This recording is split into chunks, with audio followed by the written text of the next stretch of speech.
Have you ever felt like you did everything right, but life still fell apart? Let's talk about a man named Job.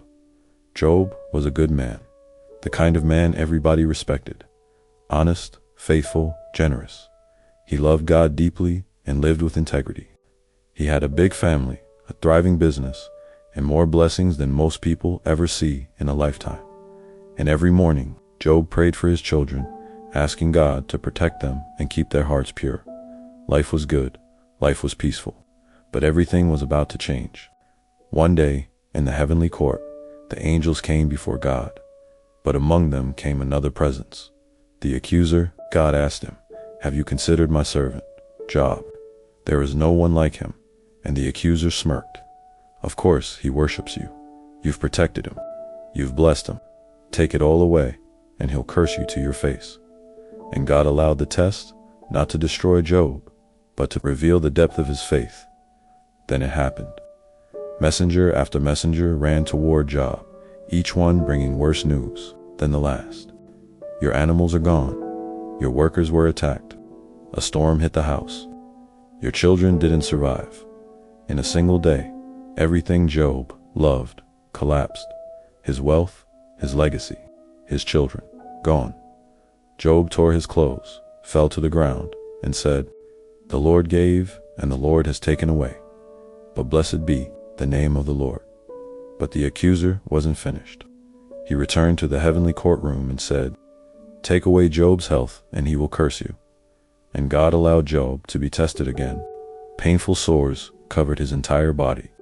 He sat in ashes, scraping, his skin barely able to breathe without hurting. His wife, broken by the losses, cried out, "Why hold on to your faith? Just curse God and die." But Job whispered, "Should we accept only good from God and not hardship?" 3 of Job's friends came to him, Eliphaz, Bildad, and Zophar. When they saw him, they didn't even recognize him. They sat with him in silence for 7 days. No words, just shared grief. Sometimes silence speaks louder than anything. Finally, Job spoke. He didn't curse God, but he cursed the day he was born. He cried out, "Why was I even alive for this? Why is suffering allowed to fall on those who try to do right?" It was raw, it was honest.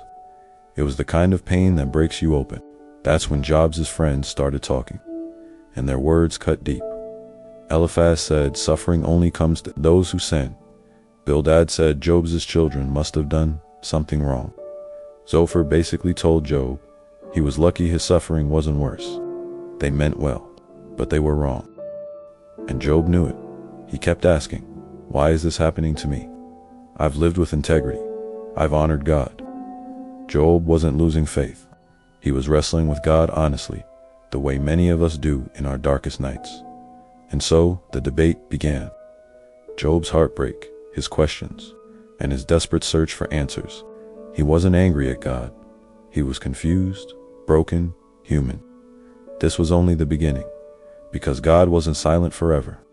Part 2 continues the story. Thanks for watching.